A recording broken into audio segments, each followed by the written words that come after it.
The hypocrites' dirty alliance with unbelievers, spying and espionage. In our previous episodes, we've already mentioned the admiration that the people with the characteristics of hypocrites feel towards the unbelievers, and their efforts to gain a place among them.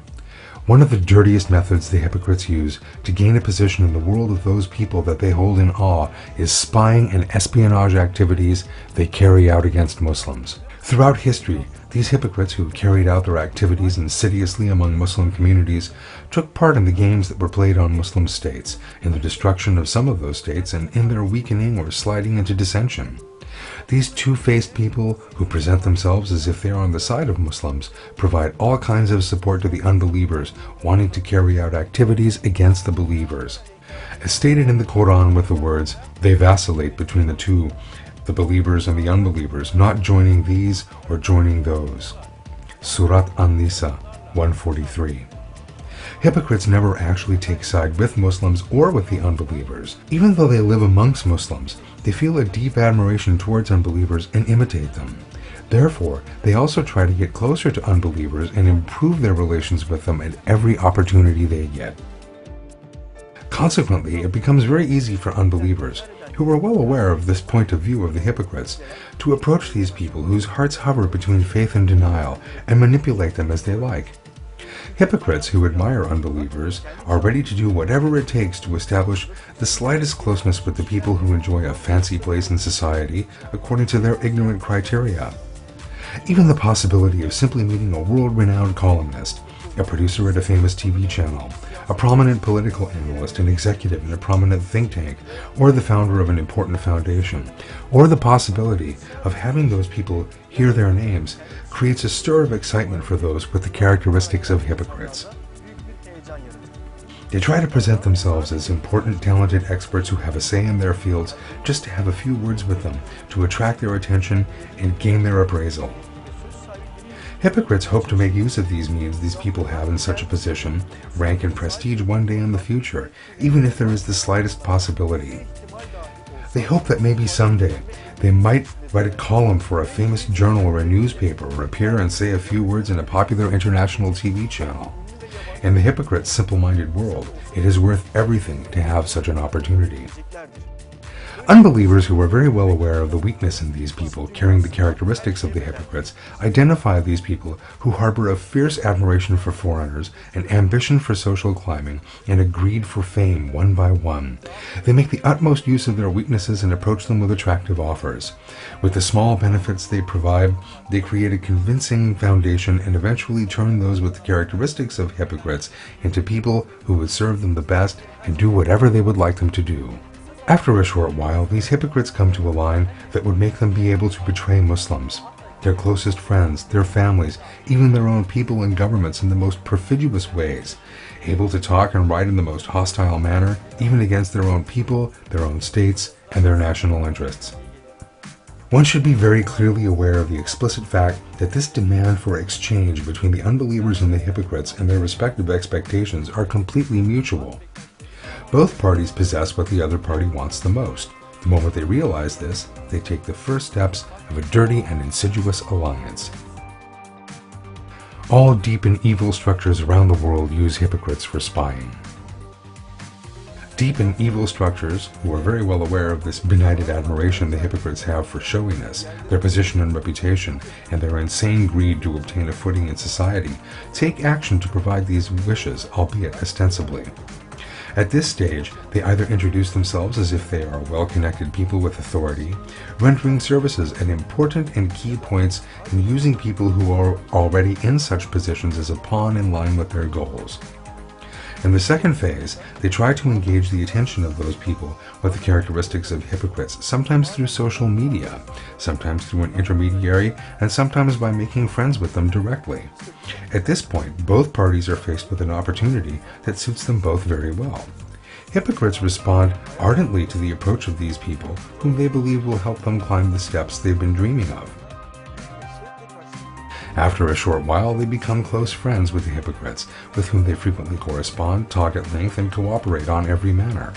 And in every such intimate conversation, they try to assure these people with the characteristics of the hypocrites, whom they want to use as spies like themselves.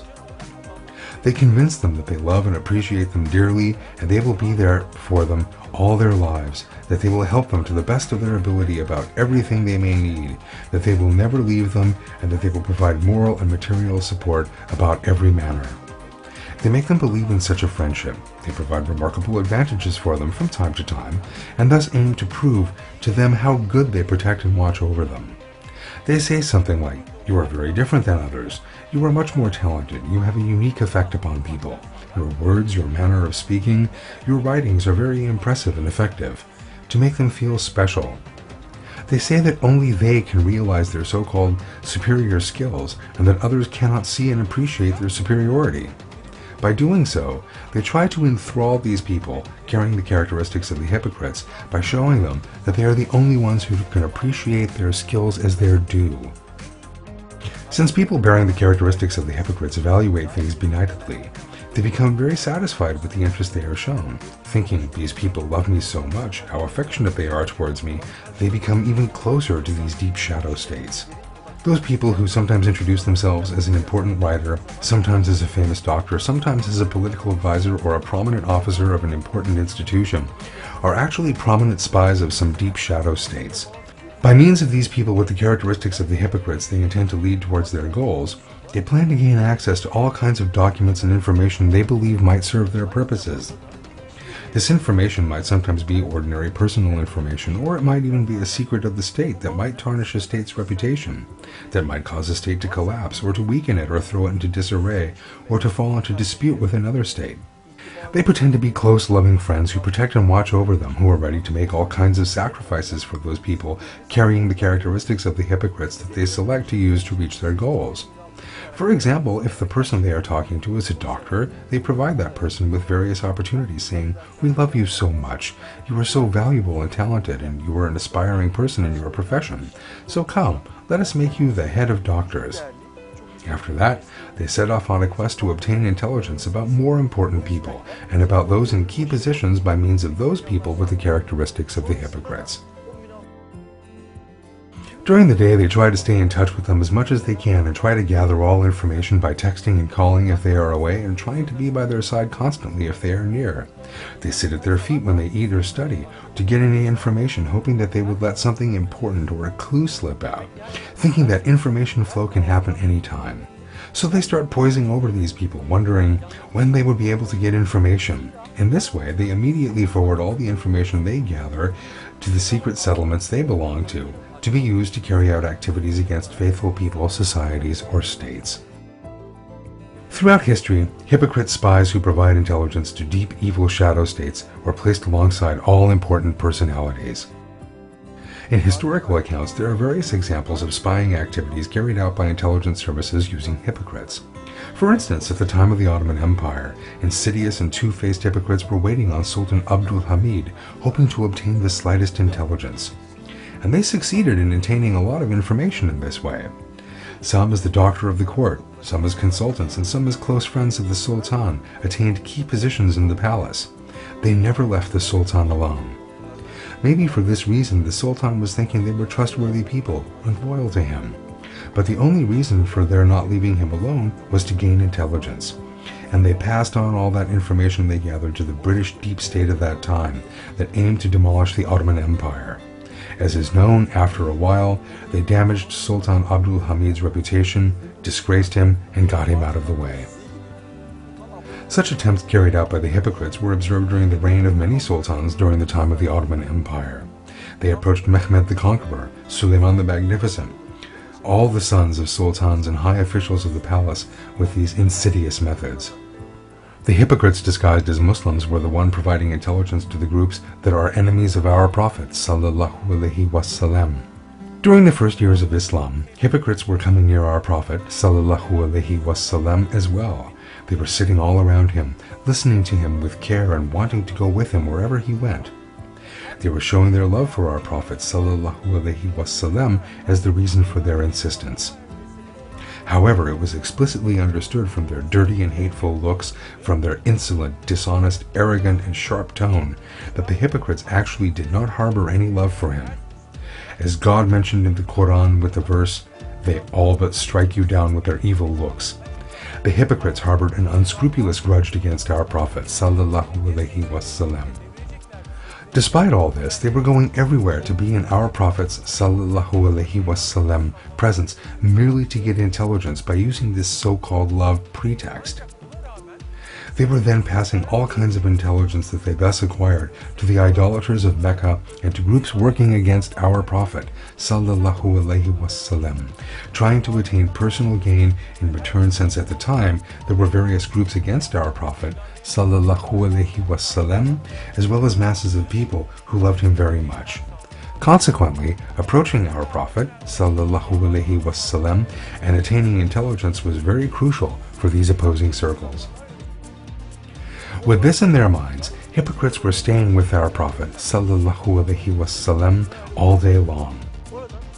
And when they wanted to leave his presence, they did so insidiously, trying hard, in their foolish minds, not to be noticed. They were entering and leaving the environments our Prophet sallallahu alaihi wasallam held his discourses, insidiously trying not to be noticed. During the conversation, they were hiding behind the masses, trying to shield themselves with others. Thinking that our Prophet sallallahu alaihi wasallam would not notice them, they particularly preferred to sit behind him or at places out of his line of vision. Therefore, unless given some special attention, their entrance, exit, and their presence was not always perceptible. Since there were large crowds attending these discourses, it was very hard for our Prophet sallallahu alaihi wasallam and his companions to follow all these hypocrites one by one. They were gliding to a corner like a snake and listening to conversations. After acquiring the intelligence they expected to attain, they were again tailing after one another like a snake, trying to leave without being noticed in their foolish minds. They were expecting to overhear private and confidential issues that they thought might not be spoken of ordinarily in their presence. God informs us about this immorality of the hypocrites in the Quran, saying, "God knows those of you who sneak away. Do not make your summoning of the messenger the same as your summoning of one another. God knows those of you who sneak away. Those who oppose his command should beware of a testing trial coming to them, or of painful punishment striking them."